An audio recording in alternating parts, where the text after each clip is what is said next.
tema, Ramiro, también con Monseñor Luis Cabrera, que está ya con nosotros conectado vía Zoom. Monseñor, ¿cómo le va? Muy buenos días. ¿Nos escucha muy bien? Sí, muy bien. Muchísimas gracias por esta oportunidad de poder conversar con ustedes. Siempre es una alegría verles. Igualmente, Monseñor. Justamente estábamos tratando el tema de estas convocatorias sociales a las marchas, entre comillas, pacíficas que estamos viendo. En muchos casos ya los hemos visto que se desbordan.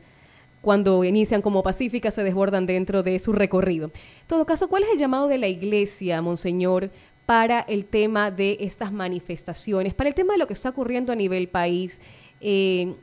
Lo que estábamos comentando de la Asamblea Nacional y el juicio político al presidente, lo que estamos comentando y lo que estamos viendo en las noticias con el tema social, el tema de delincuencia, el tema de muertes. ¿Cuál es este llamado de la Iglesia Católica hacia todos sus fieles, hacia todo el país?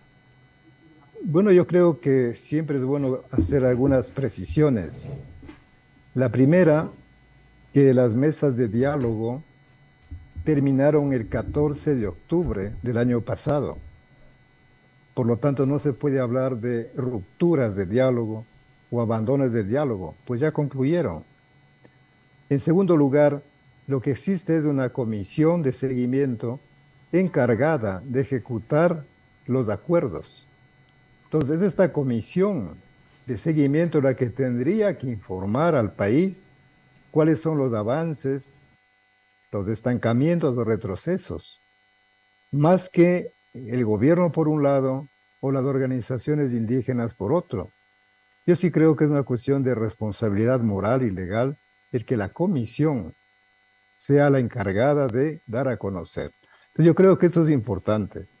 Pues y a partir de aquí, lógicamente, lo que ustedes han señalado, pues estoy de acuerdo. Ya se había mencionado la vez anterior que hay problemas de orden que llamados estructurales, que vienen de décadas, de siglos. El tema de la pobreza, por ejemplo, la misma corrupción, la violencia, son temas que nos han acompañado y que necesitan, por supuesto, de la participación de todos para al menos aliviar, ojalá erradicar alguna vez. Entonces yo creo que hay que partir de esas realidades. Y finalmente, pues ya sabemos que el camino de la violencia no es el más adecuado. Ya sabemos las consecuencias que eso tiene en todos los niveles, a nivel familiar, social, inclusive psicológico, todo ese ambiente de zozobra, de pánico que crea, y las pérdidas económicas. Ustedes conocen mejor que yo los números. Se habla más de 2.000 millones de dólares que se perdieron en esos 18 días de movilización o paro, tanto en el ámbito público como privado. Pues mirando todas las consecuencias negativas de la violencia, yo creo que la sensatez de inteligencia nos dice, oiga, ya tenemos un camino probado, el camino del diálogo. 90 días, yo creo que ese es un aprendizaje que todos tenemos que recordar y profundizar. Entonces el llamado, si usted quiere, pues es el mismo, apelar a la inteligencia, a la razón, al buen criterio de los ecuatorianos y hacer uso de este medio privilegiado que tenemos del diálogo, el poder conversar, el poder expresar los diferentes puntos de vista, analizar bien las cosas, las propuestas y juntos encontrar salidas, soluciones, porque eso afecta a todo el pueblo ecuatoriano, creyentes y no creyentes, de las más diversas posiciones políticas. Entonces yo sí creo que esa es eh, la invitación que no nos cansaremos de hacer, porque digo, el ser humano, desde que tuvo uso de razón, siempre ha solucionado los problemas sentándose a una mesa de negociación. Piense usted en todas las guerras, a niveles internacionales, nacionales, al final, pues tienen que negociar en una mesa. Entonces la pregunta es, ¿por qué no comenzar por ahí? Si ese es el camino. Esa es la invitación que me permite hacer una vez más a dialogar. Lógicamente que hay que aprender a dialogar, eso sí, es todo un arte, toda una ciencia, ¿verdad? Y aquí entramos todos nosotros. Monseñor, le saluda Ramiro Cepeda, un gusto saludar al pastor de mi ciudad aquí en los micrófonos de I-99. Usted ha Muchísimas dicho gracias. con razón, siempre se sienta a dialogar después de una guerra y siempre se impone la voluntad del ganador y no la del perdedor. Eso es una mala señal y así ha sucedido siempre. Y eso ya sucedió en las conversaciones pasadas cuando obviamente quien había perdido y había tenido que obligarlo a sentar era el Ejecutivo versus los movimientos sociales. Es una lectura desde afuera. Usted estuvo ahí en las mesas de diálogo y se nota que la presión social ejercida con razón, con motivación, pero con argumentos totalmente deleznables, que hubo incluso hasta fallecidos en esas manifestaciones, ataques a convoyes militares, destrucción de la propiedad privada, pérdida de millones de dólares en falta de ventas y exportaciones, pérdida de plazas de trabajo, o sea, toda la argumentación social que se trataba de defender se destruía en las marchas. Entonces, con esta introducción que le estoy dando, ¿usted cree que va a ser entendida la opción de volver a dialogar sin que primero no haya una presión en que diga te he vuelto a ganar y me vuelvo a sentar? Bueno, yo creo que aquí sí se dio un avance y muy significativo, al menos de lo que nosotros pudimos constatar. Es verdad lo que usted dice, en un inicio había una presión social bajo el concepto de demandas, de exigencias y de esperar que el gobierno respondiera a cada una de ellas. Entonces, recuerda, esa era la lógica, ¿no? De exigir y responder. Pero cuando se dio ya este hecho de sentarse a la mesa, las demandas se transformaron en propuestas. Esto es importante. Y propuestas entonces donde tanto el gobierno como las organizaciones sociales comenzaban a estudiarlas, a manifestarlas, a decir lo que pensaban, porque una propuesta, como bien sabemos, tiene esta lógica. Uno puede aceptar, rechazar o dejarla en suspenso. Entonces, este cambio significativo sí es importante subrayar. Y a partir de ahí, entonces, fíjense, llegaron ya a lo que se decía los acuerdos, también a los desacuerdos, que fueron más de 40 desacuerdos y temas pendientes. Pues yo sí creo que es una lógica que hay que recuperarla. Y eso pues nos da un camino de esperanza también, porque si no, como usted dice muy bien, y es verdad a lo largo de la historia, al final se ha impuesto el más fuerte y en detrimento del más débil.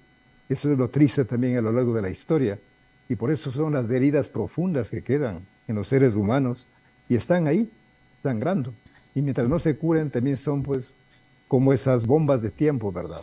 Pero yo insistiría en la necesidad de retomar ese camino de las propuestas y juntos analizarlas, y encontrar soluciones y llegar pues a compromisos a corto, mediano o largo plazo. ¿Cómo sucede con los acuerdos? Los 218 acuerdos, que insisto que es la comisión encargada de llevar a la práctica la que tiene que informar al país, a la ciudadanía. Monseñor, el acompañamiento que hizo la Iglesia Católica a estas conversaciones significaba también hacer una especie de seguimiento a que lo que acordado sobre la mesa de negociación vaya teniendo una ejecución dable de tal manera que se pueda ser como el fiel de la balanza en que se diga la verdad de los hechos, porque muchas veces la verdad contada de una parte difiere de la verdad contada desde la otra parte. Mientras haya un ente objetivo que pueda decir exactamente lo que está sucediendo, sería más transparente para nosotros poderlo entender. La Iglesia, en su nivel de mediador, ¿tuvo alguna participación para poder verificar lo que le estoy diciendo? Bueno, nosotros fuimos muy claros al decir, pues, no solo a las partes, sino a la ciudadanía en general, que nuestra tarea como garantes morales de este proceso de diálogo también concluyó el 14 de octubre. Por eso que nosotros como conferencia, pues nos retiramos y nos pareció lo más práctico, lo más lógico. ¿Por qué? Porque ya en la comisión de seguimiento, pues necesitaban de personas expertas, profesionales, personas que puedan elaborar proyectos, programas en territorio. Y ahí nosotros tenemos que reconocer, no estamos capacitados para ello. Por eso dijimos nosotros como conferencia, no podemos continuar en este papel de garantes o mediadores. Se pidió en ese caso, recuerdo, a la Universidad Católica para que sea la que convoque a las partes y tengan los diálogos encaminados a ejecutar los acuerdos. Nosotros como conferencia episcopal hemos seguido ofreciendo los espacios físicos. De hecho, ahí se han reunido varias veces los representantes de una y otra parte que conforman esta comisión. Entonces, en ese sentido, también es importante reiterar cuál fue nuestro papel, hasta cuándo estuvimos, pero ya en la mesa de seguimiento hay otras personas, otros actores, como se suele decir. Monseñor, en alguna de las declaraciones del nuevo ministro de Gobierno, el abogado Henry Cucalón Camacho, ha invocado la participación de la Conferencia Episcopal nuevamente, casi como para ser de mediador, como para ayudar a bajar la tensión que se está previendo pueda suceder en las calles y especialmente en la capital de la República, con un nuevo incendio social de dimensiones inusitadas. ¿Cuál ha sido la decisión? ¿Han conversado entre los obispos? ¿La conferencia tiene algún tipo de opinión sobre el tema? ¿Van a participar de nuevo? ¿Lo están discutiendo o creen que ya no deben de participar? Yo quizás me permito recordar cuál fue el proceso anterior mediante el cual nosotros como conferencia nos sentamos en esas mesas como mediadores. El proceso fue muy simple. Recibimos unas solicitudes por escrito, tanto de las organizaciones sociales de indígenas como del gobierno. Entonces analizamos esa solicitud y nosotros respondimos favorablemente. Es así como entramos, repito, a cumplir con ese rol que se denominó de garantes. En estos nuevos escenarios, lógicamente nosotros como conferencia episcopal, pues estaríamos dispuestos a ofrecer nuestro contingente, pero siempre y cuando haya una petición de ambas partes, porque de otra manera yo creo que la misma dinámica de la mediación no tendría cabida. Ok, tengo claro el concepto, la posición, así que tendrá que ser algo formal. Monseñor, déjeme sacarlo de la esfera del acontecer nacional y ya que estoy hablando con el pastor, con el arzobispo de Guayaquil, sí me interesa la opinión de lo que está viviendo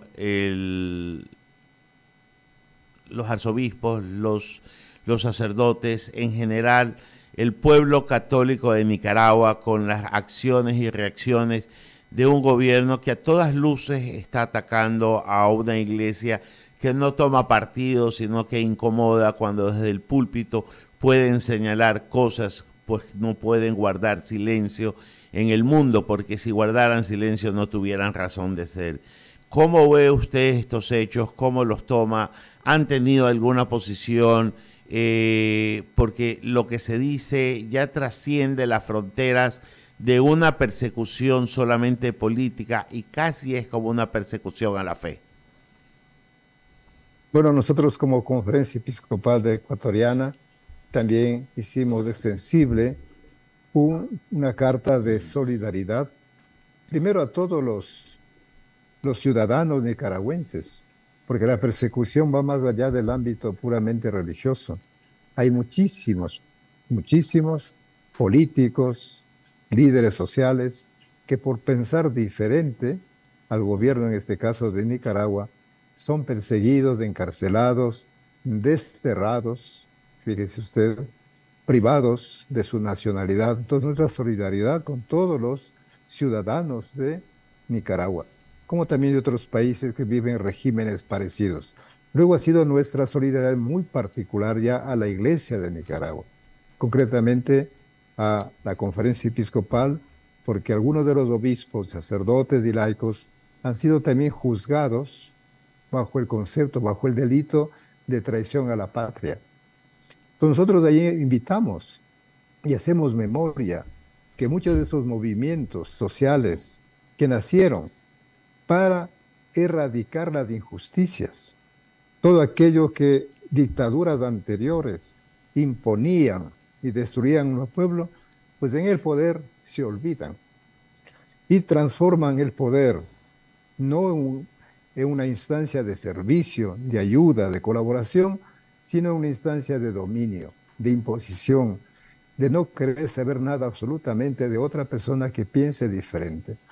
Y en ese sentido, como iglesia, lógicamente siempre tendremos esa voz a la luz de la palabra de Dios que pueda iluminar para decir, mire, el camino, nosotros hablando ahí en categorías, si usted quiere, religiosas o cristianas, el camino del pecado, ese no es el mejor, eso destruye, porque el pecado al final es el egoísmo puro, ese deseo de ser mejor que el otro, de imponer esa codicia, esa sed, esa ansia, no sé cómo más calificar, de ser superior a los demás.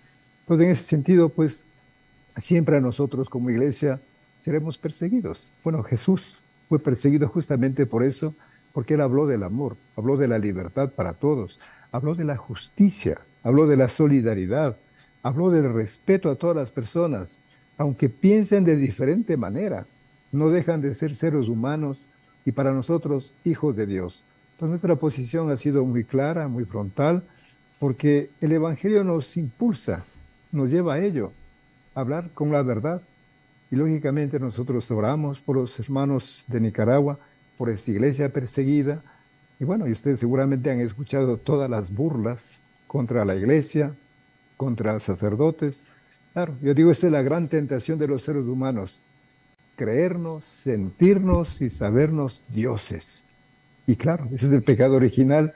Y ahí pues ya entendemos toda la cuestión del orgullo, de la soberbia, de la vanidad, todos esos antivalores que confluyen para hacernos sentar en un pedestal y aplastar y pisotear a los demás. Entonces yo creo que el Evangelio en ese sentido pues siempre será un canto de liberación, de un canto de salvación, ayudarnos pues a salir de esos miedos y de esas formas atroces que los seres humanos, y aquí me incluyo, todos podemos caer en lo mismo, ¿no? Formas atroces de dominar a los demás. Por eso en este tiempo de Cuaresma nosotros siempre invitamos a la conversión, a abandonar justamente esa mentalidad, esas estructuras de dominio y pasar a estructuras o mentalidad de servir a los demás con generosidad, con alegría, sembrando siempre esperanza, siempre ilusiones.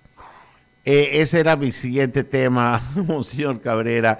No podemos olvidar que estamos en época de Cuaresma. ¿Qué significa para los cristianos? ¿Qué mensaje ofrece el pastor de Guayaquil a su feligresía en este tiempo de reflexión, de reconocimiento, de sentirse pecador, de entrar en actos de contrición, propósitos de enmienda, ir un poco purificando las cosas que por el hecho de ser humanos nos termina siendo imperfectos y la imperfección cometiendo errores? Para eso está la voz del pastor, para indicarnos el camino que muchas veces olvidamos que debemos de seguir. Bueno, de hecho en el tiempo de Cuaresma, para nosotros como cristianos y católicos especialmente, hay un tema recurrente de la conversión. Y convertirse significa volver, regresar, cambiar. Todos son verbos sinónimos, como ve, es pasar de un sitio a otro sitio. Ahora, lo interesante, fíjese, aquí está en que hacia dónde vamos. Generalmente dice, vuelve al Señor, regresa a tu Dios, al Dios de la misericordia. Entonces, la invitación es mirar no tanto el esfuerzo que hay que hacer, llámese búsqueda, llámese regreso, sino de pensar en Dios, en ese Dios del amor, el Dios de la misericordia, el Dios de la bondad, ese Dios de la libertad. Entonces, claro, ese cambio, por eso en consonancia con lo que había hablado anteriormente, siempre es, digamos, dejar los ídolos, los falsos dioses, y pasar y buscar al Dios vivo y verdadero, a ese Dios que nos llena, repito, el corazón. Y eso, lógicamente, es un camino constante. Por eso hablamos de la conversión permanente, porque siempre estaremos entre esos polos opuestos, ¿no es cierto? Entre el egoísmo y la generosidad, entre las tinieblas y la luz. Y hay un camino. Por eso es lo maravilloso también que siempre nuestro mensaje es de vida, de esperanza, porque esa conversión parte de la gracia de Dios, del amor, ese Dios que nos busca, ese Dios que nos espera, ese Dios que nos acoge, ese Dios que nos levanta, ese Dios que no nos juzga ni condena, fíjense, es un Dios que nos salva, un Dios que nos libera. Entonces la invitación es mirar hacia Dios, volver hacia Dios, nuestro corazón, nuestra mente, nuestras acciones, y experimentar una vez más todo ese derroche de amor, de bondad del Señor, que nos lleva a comprometernos también, a amar a nuestros hermanos, a ser justos con ellos, a ser solidarios, porque el amor a Dios y el amor al prójimo son inseparables. Tenemos que convencernos de eso, porque si no, si hay una ruptura, pues ese problema es serio. Estamos en el culto, pues ahí, alabando, bendiciendo al Señor, y fácilmente caemos de un espiritualismo. Por eso Dios nos lleva al ser humano.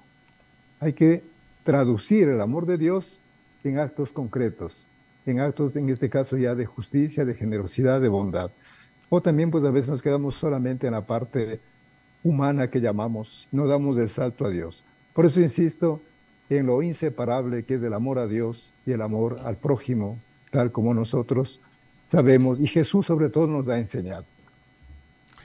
Monseñor, dentro de este tiempo de Cuaresma, las actividades que realiza la Iglesia Católica para prepararse al Viernes Santo y Domingo de Resurrección, ¿qué ritos, qué actividades son las que se van a ir produciendo a lo largo de este tiempo y que todo buen católico y cristiano debería ir preparándose para hacerlas y llegar a un Viernes Santo y a un Domingo de Resurrección en santa paz? Bueno, como estamos en esta época de Cuaresma y hablamos ya de 5 domingos, donde la palabra de Dios nos va acompañando. De hecho, el domingo anterior tuvimos la reflexión sobre las tentaciones. Miren, las grandes tentaciones de Jesús y de los seres humanos. Este próximo domingo veremos la transfiguración, ese momento importante donde Jesús revela, o el Padre revela que Jesús es el Hijo de Dios. El tercer domingo hablaremos sobre la samaritana, el agua, es agua pura. El cuarto domingo, en cambio, tenemos ya la curación del enfermo en una piscina, que tiene que ver con el bautismo. Y el quinto domingo con la resurrección de Lázaro. Entonces vamos preparándonos. Y así llegamos a lo que llamamos la Semana Mayor, la Semana Santa, donde ya, como usted ha manifestado, hay algunas actividades que ya son conocidas, comenzando por el Domingo de Ramos, por la entrada triunfal. Y luego nos concentramos sobre todo ya en el Tríodo Pascual, el Jueves Santo, Viernes Santo y Sábado Santo. El jueves, como sabemos, fue la misa crismal en la mañana, la misa de la Cena del Señor o institución en la tarde, el viernes las procesiones con el Vía Crucis y el sábado el gran pregón de la resurrección del Señor. Esas es en síntesis las grandes actividades a las que nosotros invitamos a vivirlas, pero no como una simple tradición, como una costumbre, sino que sean momentos realmente de encuentro con el Señor, de saber que Él está con nosotros, que Él camina con nosotros, nos anima, nos sostiene, en medio de todos esos problemas que vivimos, problemas sociales, económicos, políticos, culturales. Eso es lo maravilloso de un Dios que no se desentiende de nuestra vida, sino que está ahí, caminando con nosotros. Es la voz de nuestro pastor que nos ha acompañado en esta entrevista, Monseñor Luis Cabrera. Tenemos usted y yo un almuerzo pendiente que ya está muy alargado y muy demorado, pero en todo caso siempre para esta emisora, para este programa, es alentador escuchar la voz de quien es el guía espiritual de la Iglesia en esta diócesis, y en verdad nos llena de bastante optimismo escuchar una voz clara y diáfana con un mensaje sencillo que se puede traducir en palabras y en hechos de una manera mucho más amigable. Monseñor, que tenga el mejor de los días. Muchísimas gracias, un abrazo. Un gusto. Abrimos el espacio a las menciones publicitarias para decir que Atún Isabel te ofrece los mejores